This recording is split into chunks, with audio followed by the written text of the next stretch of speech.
आज की कहानी है अजनबी की आवाज। गर्मियों की रात थी और हवाएं हल्की सी ठंडी हो चुकी थीं। विजय अपने पुराने घर में अकेला था। घर के सभी लोग बाहर गए हुए थे और उसे इस खामोश अकेलेपन का मजा लेना था। पुराने घर का माहौल थोड़ा अजीब था। कभी कभी दीवारों में अजीब सी आवाजें आती, जैसे कोई सीढ़ियां चढ़ रहा हो या किसी को धीरे धीरे फुसफुसाते हुए सुनने की आवाज। लेकिन विजय हमेशा इन सब पर ध्यान नहीं देता था, क्योंकि वह जानता था कि यह सब सिर्फ उसका मन ही है, जो घबराहट और अकेलेपन के कारण खुद को समझाता है। उस दिन रात को विजय सोने की तैयारी कर रहा था, लेकिन अचानक उसकी फोन पर एक अनजाने नंबर से कॉल आई। उसने जांच की और देखा कि यह नंबर उसके किसी जानने वाले का नहीं था। थोड़ी देर सोचने के बाद उसने कॉल उठा लिया। विजय बोला, हेलो। आवाज ध्यान से सुनते हुए धीमी और गहरी।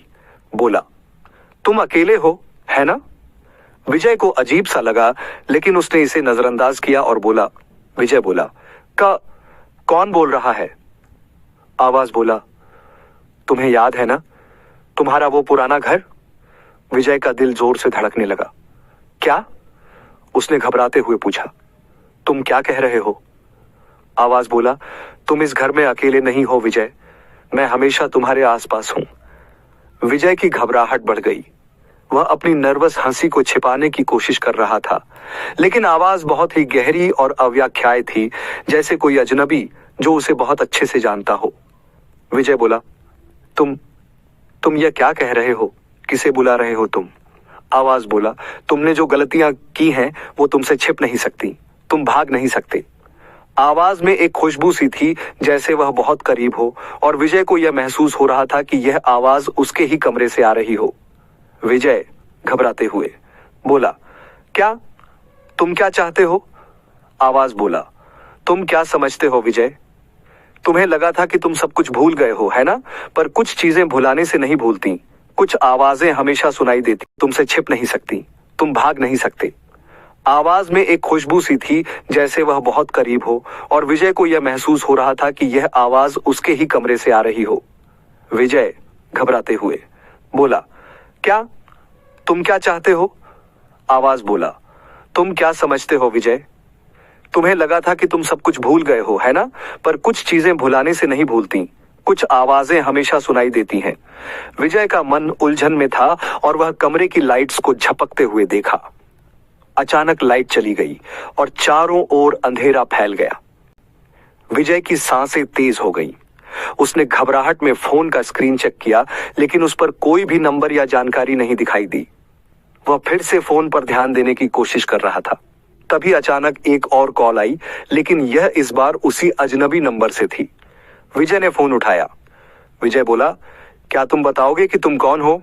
आवाज बोला, तुम बेशक नहीं समझ पाओगे विजय, लेकिन मुझे एक बात बताओ, क्या तुम्हें याद है वह पुराना लकड़ी का बॉक्स जो तुम्हारे दादाजी ने तुम्हें दिया था? विजय का चेहरा सख्त हो गया। वह बॉक्स उसकी दादी से उसके बचपन में मिला था और उसे बहुत संभाल कर रखा था। एक अजीब सा डर उसकी रीढ़ में दौड़ गया। उसने खुद से कहा कि वह यह सब सिर्फ अपनी नर्वसनेस की वजह से सोच रहा है, लेकिन फिर भी उसका दिल कह रहा था कि यह आवाज किसी और की नहीं, बल्कि उस पुराने बॉक्स से जुड़ी हुई थी। विजय बोला, तुम उस बॉक्स के बारे में कैसे जानते हो?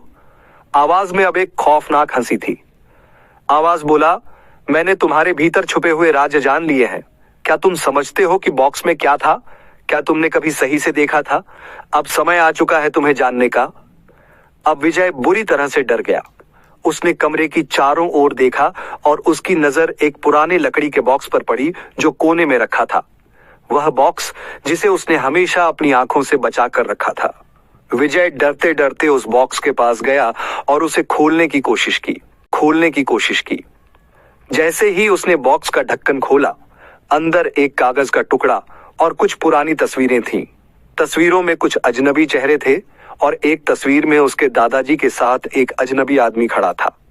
अचानक उस तस्वीर में दिख रहा आदमी उसकी ओर देखकर मुस्कुरा रहा था। विजय की हालत खराब हो गई। वह कांपते हुए सोचने लगा कि वह आदमी कौन था। तभी अचानक फोन में वही आवाज आई, अब तुम जान चुके हो ना विजय, वह आदमी जो तुमने देखा था वही मैं था। तुम समझ नहीं पा रहे हो, लेकिन वह बॉक्स तुम्हें हमेशा मुझे याद दिलाएगा। विजय की आंखों में अंधेरा छा गया।